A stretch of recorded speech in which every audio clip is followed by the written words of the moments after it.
একটি রাজনৈতিক দলের মূল শক্তি কি? তার লক্ষ্য এবং তার লক্ষ্যের সাথে জনগণকে একত্রিত করা, জনগণ যা চায় নিজে তা ধারণ করা, আর নিজেরা যা চায় তা জনগণের মধ্যে ছড়িয়ে দেওয়া। এই ঐক্যবদ্ধ প্রচেষ্টার মাধ্যমে একটি দল এগিয়ে যায়। আচ্ছা, আপনাদেরকে যদি প্রশ্ন করি, বিএনপির মূল শক্তি কি? বিএনপির মূল শক্তি কি বিএনপি নিজেই জানে না। বর্তমান বিএনপি তিনটি মেজর ভাগে বিভক্ত।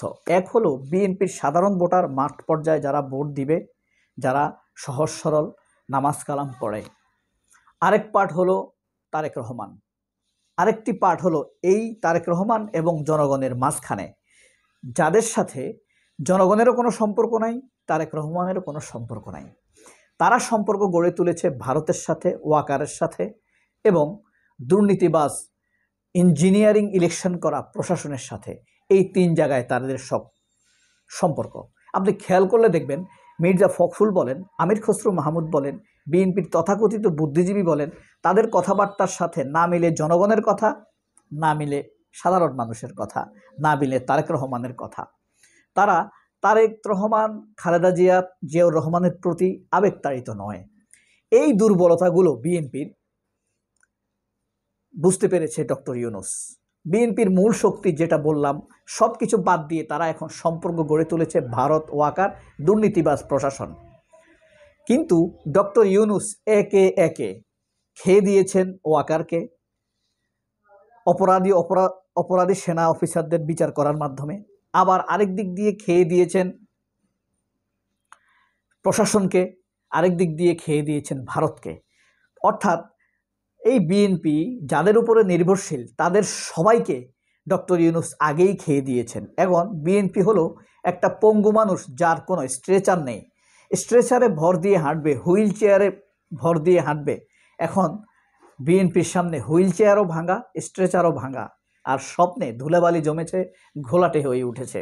সেই বিএনপি এখন স্বপ্নে, কর্মে এবং লক্ষ্যে প্রায় পঙ্গু হয়ে গিয়েছে। বলতে পারেন স্বপ্নে হয়ে গিয়েছে দোসর, কর্মে হয়ে গিয়েছে পঙ্গু, এবং তাদের নির্ভরতায় হয়ে গিয়েছে তারা ভঙ্গুর। এই অবস্থায় ডক্টর ইউনূস এগিয়ে যাচ্ছেন। বিএনপি যত দুর্বল হবে এখন, ডক্টর ইউনূস ততই শক্তিশালী হবেন। তিনি তার লক্ষ্যের, স্বপ্নের স্টেশনের দিকে এগিয়ে যাবেন। এখন কথা হলো, ডক্টর ইউনূসের সেই স্টেশনটা কি, স্বপ্নটা কি, লক্ষ্যটা কি, কিভাবে তিনি সেখানে এগিয়ে যাবেন। ডক্টর ইউনূসের আজকের বক্তৃতা দেখেছেন আপনি? ডিসিদের উদ্দেশ্যে, এসপিদের উদ্দেশ্যে তিনি যে বক্তব্য দিয়েছেন, বক্তব্যের শুরুতে তিনি শহীদ আনাস, ক্লাস 10-এ পড়া 14-15 বছর বয়সী জুলাই যোদ্ধা, শহীদ জুলাই যোদ্ধা শহীদ আনাসের বক্তব্য তুলে ধরেছেন। আনাস যখন আন্দোলনের জন্য বেরিয়ে যায়, তখন তার মায়ের উদ্দেশ্যে, বাবার উদ্দেশ্যে একটি চিঠি লিখেছিল, মা, আমাকে ক্ষমা করো, আমি তোমাদের কথা রাখতে পারলাম না। যা আমার এখন রাস্তায় থাকার কথা, আমি এখন ঘরে থাকতে পারবো না। আমি যদি না ফিরি, আর যদি বেঁচে না ফিরতে পারি, আমাকে ক্ষমা করে দিও। এই চিঠির কথা বলে এই গুলি চালানো এসপিদের, আওয়ামী লীগের নিয়োগপ্রাপ্ত এসপিদের উদ্দেশ্যে তিনি কান্না করে দিয়েছেন। আপনি যদি বক্তব্যটা শুনে থাকেন, প্রায় 2 মিনিট 30 সেকেন্ড, অর্থাৎ 150 সেকেন্ড তিনি কেঁদেছেন। এর মধ্যে কয়েকবার তিনি থেমেছেন, কান্নার জন্য তিনি কথা বলতে পারেননি। জুলাই আন্দোলনে, অর্থাৎ স্বৈরাচারী হাসিনার দ্বারা, শেখ হাসিনাও একজন, ডক্টর ইউনূসও একজন নিপীড়িত মানুষ। আপনারা হয়তো দেখবেন ডক্টর ইউনূসকে কী ক্ষতি করেছে। আপনি বলবেন ডক্টর ইউনূসের গ্রামীণ ব্যাংক নিয়ে গিয়েছে, গ্রামীণ ফোন নিয়ে ডিস্টার্ব করেছে, তার ব্যবসা বাণিজ্য নিয়ে। আপনি দেখেন, একটা মানুষ সেই বয়স যখন 20 বছর ছিল, এখন বয়স 84 বছর, 60 বছর যাবৎ একটা প্রতিষ্ঠান গড়ে তুলেছে। আপনার কাছ থেকে যদি সেই প্রতিষ্ঠান কেড়ে নিয়ে যায়, সন্তান হারাবার মতোই আপনার কষ্ট হবে। একজন সন্তান হারালো বাবাও মনে যেভাবে আঘাত পায়, তার এত বড় একটা প্রতিষ্ঠান, যেই প্রতিষ্ঠানে প্রায় 29 লক্ষ মানুষ কাজ করে, যেই প্রতিষ্ঠানে প্রায় 21,000 কোটি টাকার ঋণ রয়েছে, যেই প্রতিষ্ঠানে হাজার হাজার মানুষ কাজ করে, সেই প্রতিষ্ঠান যখন আপনার কাছ থেকে কেড়ে নিয়ে যাবে, তখন সন্তান হারাবার চাইতে কম ব্যথা হবে না। কারণ প্রতিষ্ঠান গড়ে তুলে মানুষ তিলে তিলে, সন্তানকে মানুষ বড় করে নিজের স্বার্থের জন্য, বড় বড় বড় হলে, বৃদ্ধ হলে তাকে দেখাশোনা করবে, অথবা একটু একটু মানুষের উপকার করবে। আর প্রতিষ্ঠান মানুষ গড়ে তোলে, মানুষের উপকার করবে, দেশের সেবা করবে, হাজার হাজার মানুষ কাজ করবে, সংসার চালাবে। তো এই প্রতিষ্ঠান যখন কেড়ে নেয় তখন মনের যন্ত্রণা আরো কয়েক গুণ হয়ে যায়। এর সাথে যোগ হয় মর্যাদা। আপনার হাত থেকে আপনার প্রতিষ্ঠান নিয়ে যাবে, আপনার মর্যাদা যেমন লাগবে মনেও কষ্ট হবে। অর্থাৎ ডক্টর ইউনূসকে শেখ হাসিনা যেভাবে আঘাত করেছে সেটাকে ছোটভাবে দেখার কোনো যুক্তি কারণ নেই। তো যাই হোক, শুধু তাই করেনি, শেখ হাসিনা তো আরো প্রায় 5 থেকে 7 হাজার মানুষ মেরেছে।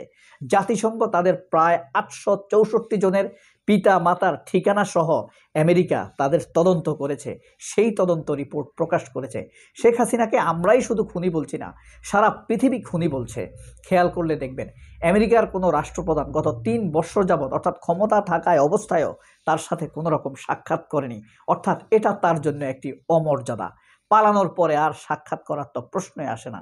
সেই শেখ হাসিনাকে ডক্টর ইউনূস শুধু খুনি বলে না, আমরা শুধু খুনি বলি না, আমেরিকা খুনি বলে, জার্মান খুনি বলে, ফ্রান্স খুনি বলে, ন্যাটো খুনি বলে, ইউরোপীয় ইউনিয়ন খুনি বলে, এশিয়া খুনি বলে, রাশিয়া খুনি বলে, সবাই তাকে খুনি হিসাবে সাব্যস্ত করে। তার কোনো কথার মর্যাদা কোনো দেশের কোনো মানুষ দেয় না। আইনগতভাবে she is a fugitive dictator, পলাতক আসামি, পলাতক আসামি, খুনি আসামি, পলাতক ডিক্টেটর। সেই ডিক্টেটর পালিয়ে গিয়েছে। এটাই ডক্টর ইউনূসের যে দাপট, এই জিনিসটি বিএনপি যদি আগেই বুঝতে পারত তাহলে বিএনপির জন্য অনেক ভালো হতো। কিন্তু বিএনপি সেই আওয়ামী লীগের সুরে, ভারতের সুরে, ওয়াকারের সুরে সুর মিলিয়ে ডক্টর ইউনূসকে একের পর এক নানান রকম তাচ্ছিল্যপূর্ণ কথা বলেছে। শেষ পর্যন্ত ডক্টর ইউনূস দেখেছে মাঠে এবং মাঠের বাইরে দুই জায়গায় জামায়াত ইসলাম একটি সুসংগঠিত দল। ইউনূসের বিএনপির চাইতে জামায়াতকে সাথে নিয়ে চলাটা অনেক ভালো। এই লক্ষ্যকে সামনে রেখে ডক্টর ইউনূস খেয়াল করেছেন যে বিএনপি কার কোন শক্তিতে এমন করছে। যখন ডক্টর ইউনূস বুঝতে পেরেছেন ওয়াকার, ভারত এবং পতিত আওয়ামী লীগের শক্তিতেই বিএনপি এমনটি করছে, এটা বুঝতে পারার পর ইউনূস প্রথমে সেই শক্তিগুলো খেয়ে দিয়েছে। যেই পা দিয়ে তুমি আমাকে লাথি মারবা, সেই পা যদি আমি আগে ভেঙে দেই তাহলে তোমার লাথি মারার ক্ষমতা হারিয়ে যাবে। ডক্টর ইউনূস খুব ঠান্ডা মাথায় হাসতে হাসতে সেই কাজটি করে দিয়েছেন। ওয়াকারের অবস্থা এখন ছেড়ে দে মা কেঁদে বাঁচি। এক হলো অপরাধী সেনা অফিসারদের জন্য সে দুতিয়ালি করেছে, সারা পৃথিবীর কাছে সে অচ্যুত হয়ে গিয়েছে, অবাঞ্ছিত হয়ে গিয়েছে। তার রিটায়ার্ডের পর হয়তোবা তার উপরে মৃত্যুদণ্ডও নেমে আসতে পারে। বিডিআর বিদ্রোহের রিপোর্ট বের হওয়ার পর ওয়াকারের অবস্থা তো আরও ব্যাগতিক হয়ে গেছে। মুখে জম টুপি পরার তার পথ রেডি হয়ে গেছে। এখন তার একটি পথ বিডিআর বিদ্রোহ নিয়ে তার রাজসাক্ষী হয়ে ন্যায় বিচারের পাশে থাকা। তবেই সে হয়তোবা কিছুটা তার পরিবারকে রক্ষা করতে পারবে। নয়তো এমন একটা সময় আসবে তার পিতা তার সন্তান পরিচয় দিবে না যে ওয়াকার আমার বাবা ছিল, তার স্ত্রী পরিচয় দিবে না, মনে রাখবেন, যে ওয়াকার আমার স্বামী ছিল, তার মা বাপ বলবে না ওয়াকার আমাদের সন্তান ছিল। এমন এক মির্জাফরে পরিণত হতে যাচ্ছে সে বাংলাদেশের মানুষের কাছে। অ্যাকচুয়ালি ওয়াকারের আর কোনো যোগ্যতা নাই মানুষ মারা ছাড়া। কারণ এই দেশের ভূখণ্ডতা ওয়াকারের মতো একটা কাপুরুষকে দিয়ে রক্ষা হবে এটা কেউ বিশ্বাস করে না। তার এখন একটাই যোগ্যতা আছে, হাতে অস্ত্র আছে, আর সে মানুষ মারতে পারবে।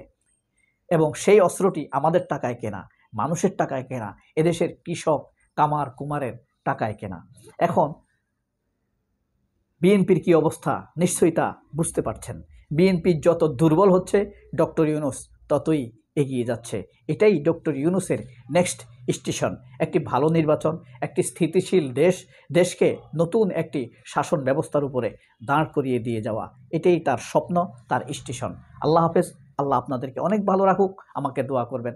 হ্যাপি জুমাবার। আসসালামু আলাইকুম।